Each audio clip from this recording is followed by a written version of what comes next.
Electron देख चुके हैं, प्रोटॉन देख चुके हैं। साइंटिस्ट ने इलेक्ट्रॉन को खोज लिया था, प्रोटॉन को खोज लिया था।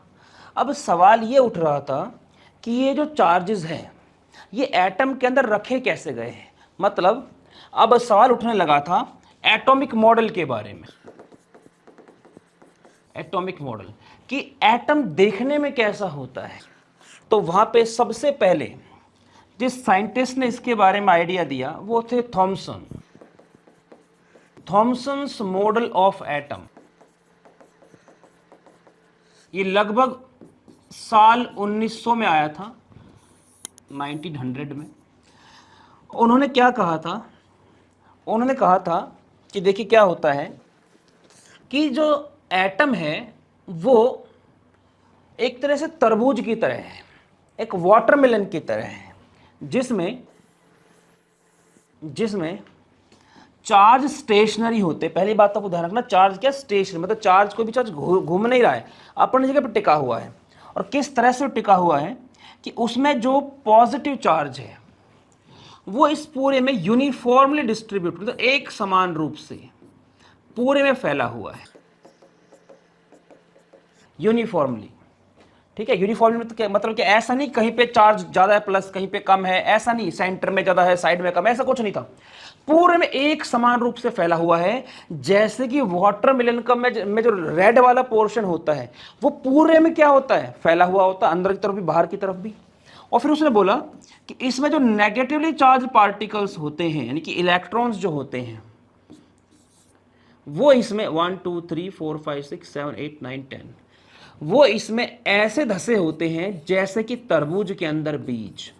अब अगर आप वाटरमेलन को ध्यान से देखें तो आप पाएंगे कि तरबूज के अंदर जो बीज होते हैं अधिकतर वो सेंटर की तरफ ज्यादा होते हैं और उसकी बाउंड्रीज की तरफ क्या है, कम होते चले जाते हैं। तो ठीक इसी तरह से यहां भी जो इलेक्ट्रॉन्स थे, इलेक्ट्रॉन एम्बेडेड थे। एम्बेडेड मतलब होता है धस जाना। किसमें थे, एक तरह से जो पॉजिटिव चार्ज था पूरा का पूरा उसमें एम्बेड कर गए थे, उसमें धस गए थे नेगेटिव चार्ज पार्टिकल्स। और ऐसा लग रहा था जैसे कि तरबूज है, तरबूज के अंदर बीज धसे हुए हैं। तो ये इलेक्ट्रॉन थे। यहां पे आ जाएंगे प्रोटॉन्स। ठीक है, तो सबसे मेन बात है जो आपको ध्यान रखनी है जो उसने बोली वो ये थी कि ये जो पार्टिकल्स होते हैं क्या होते हैं, स्टेशनरी होते हैं। स्टेशनरी मतलब ये मूव नहीं करेंगे। जैसे कि तरबूज में जो रेड वाला हिस्सा होता है और जो बीज होते हैं वो ऐसा नहीं कि यहां वहां घूम रहे हो, नहीं, वो अपने उसी जगह पे बैठे हुए। तो कुछ लोग उसे प्लम पुडिंग मॉडल भी बोल देते हैं। ब्लैकबेरी होती है, मफिन के अंदर फंस जाती है, धसी हुई होती है। देखो कुछ इस तरह का होता है, आपने खाया भी होगा ये। और इस तरह से, ठीक है। और इसमें ब्लैकबेरी बनानी है तो ब्लैक तो है नहीं मेरे पास, ब्लूबेरी बना लेते हैं। हाँ, ब्लूबेरी है। तो इस तरह से इसमें जैसे ब्लूबेरी होती है ना, ऐसे ही इलेक्ट्रॉन धसे होते हैं। तो इसे हम प्लम पुडिंग मॉडल भी बोल देते हैं और हम इसको वाटरमेलन मॉडल भी बोल देते हैं। ठीक है ना। तो प्लम पुडिंग मॉडल या वाटरमेलन मॉडल, आप इसे कुछ भी बोल सकते हैं दोनों में से। ठीक है। अब क्या था, ये पूरी तरह से थ्योरेटिकल मॉडल था, मतलब इसके पीछे कोई एविडेंस नहीं था, कोई प्रैक्टिकल नहीं करके देखा गया था, बस उनके माइंड में आया और उन्होंने बताया कि भाई मेरे अकॉर्डिंग तो चीजें ऐसे ऐसे है। अब क्योंकि बहुत ही नामी गिरामी नाम था ये ऐसा नहीं कि छोटे मोटे साइंटिस्ट थे, अपने टाइम के बहुत बड़े साइंटिस्ट थे। और कई बार होता है जब कोई बहुत फेमस होता है तो वो जो कुछ भी बोलता है हम उसको क्या है, उसे से फॉलो करने लग जाते हैं बिना कोई लॉजिक लगा, ये मानकर कि हाँ इस इंसान पे विश्वास कर सकते हैं, ये जो बोल रहा होगा सही ही बोल रहा होगा।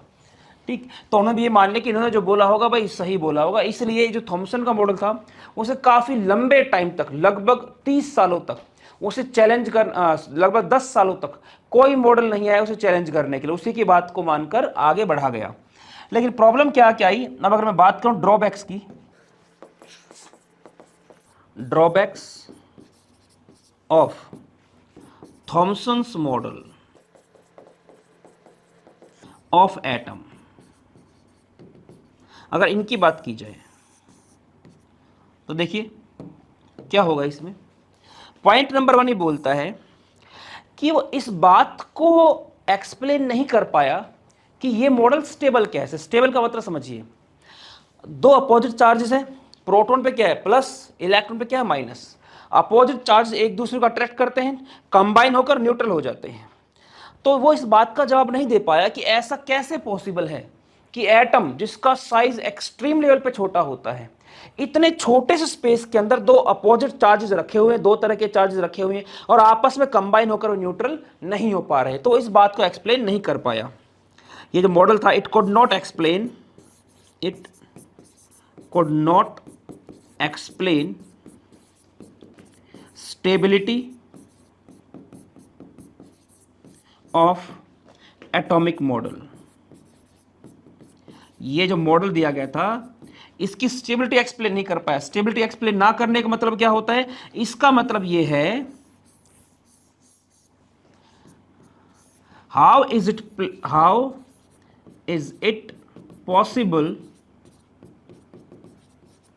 that opposite charges placed together in such a small region and they do not combine with each other।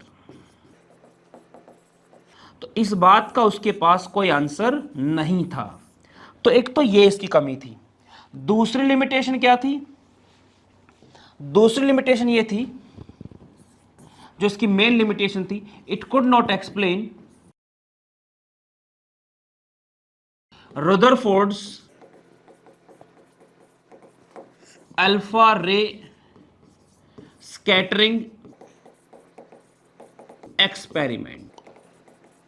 वो इसको भी एक्सप्लेन नहीं कर पाया था। अब ये क्या था, ये हम पढ़ेंगे रदरफोर्ड मॉडल के अंदर। तो स्टूडेंट्स, आज का हमारा जो लेक्चर है वो यहीं पर ख़त्म होता है, जिसमें हमने थॉमसन मॉडल तक पढ़ लिया है। इसके आगे भी हम दूसरे एटॉमिक मॉडल्स पढ़ेंगे। तब तक जहाँ से भी हो सके ज्ञान बटोरते रहिए, अपने टीचर्स का सम्मान कीजिए। मिलते हैं नेक्स्ट लेक्चर में। तब तक फिजिकली, मेंटली और स्पिरिचुअली तगड़े होने पर ध्यान दीजिए।